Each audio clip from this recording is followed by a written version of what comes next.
পাঁচটি কারণে স্ত্রীর প্রতি স্বামীর মহব্বত কমে যায়। আপুরা দয়া করে একটু সতর্ক হবেন প্লিজ। এই পাঁচটি কারণে স্ত্রীর প্রতি স্বামীর মহব্বত কমে যায়, ভালোবাসা কমে যায়, আকর্ষণ কমে যায়, তাদের সংসারটা জাহান্নাম মনে হয়, এমনকি তাদের দাম্পত্য জীবন আস্তে আস্তে ভয়ানক একটা পরিস্থিতির রূপ নেয়, এমনকি তাদের ডিভোর্স পর্যন্ত হয়ে যায়। এই জন্য আমার প্রত্যেকটা বোনদের কাছে রিকোয়েস্ট, যদি আপনার মধ্যে এই পাঁচটি অভ্যাস থেকে থাকে দয়া করে এখনই সেগুলো পরিত্যাগ করার চেষ্টা করুন। নাম্বার 1, স্বামীর মুখে মুখে কখনো তর্ক করবেন না। কোনো স্ত্রী যদি তার স্বামীর মুখে মুখে তর্ক করে, সেই স্ত্রী যদি বিশ্ব সুন্দরীও হয়, যদি উচ্চ শিক্ষিতও হয়, তারপরেও তার জন্য স্বামীর অন্তরে এতটুকু জায়গা থাকবে না। একটা কথা সবসময় মনে রাখবেন, কোনো পুরুষ মুখে মুখে তর্ক করা স্ত্রীকে কখনো পছন্দ করেন না। অন্যদিকে যদি কোনো স্ত্রী দেখতে কালো হয়, কুৎসিত হয়, বেটে হয়, কিন্তু সেই স্ত্রী তার স্বামীর মুখে মুখে কোনো প্রকার কোনো তর্ক করে না, স্বামী যেটা বলে সেটা সে মন খুশি হয়ে মেনে নেয়, স্বামীর কথা মতো তার জীবন পরিচালনা করে, স্বামীর আনুগত্য করে, ওই স্ত্রীর জায়গা কোথায় জানেন? ওই স্ত্রীর জায়গা তার স্বামীর একেবারে কলিজার ভিতরে।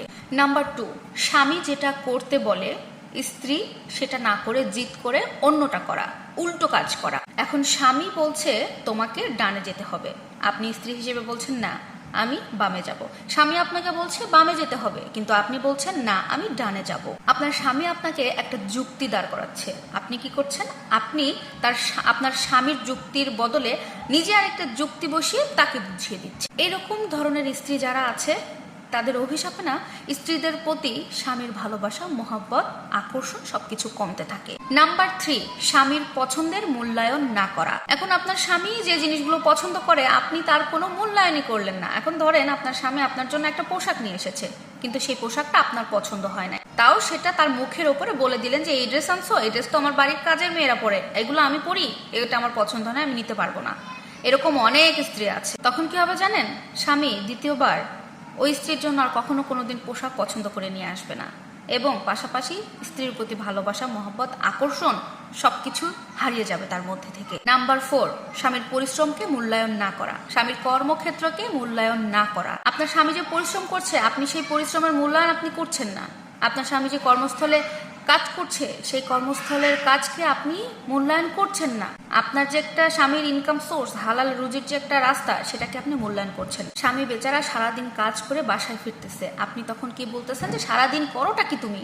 আমি সারাদিন বাসায় এত কাজ করি সংসারে। অফিস থেকে এসে স্বামী আপনাকে কিছু অর্ডার করেছে কিছু করার জন্য বা খাবার আগিয়ে দেওয়ার জন্য বা কোনো এক গ্লাস পানি চেয়েছে, আপনি সেটা না করে বরং আপনার কাজগুলো তাকে বিবরণ দিয়ে তার কর্মস্থল তুলে তাকে বিভিন্ন ধরনের কথা শুনিয়ে যাচ্ছেন।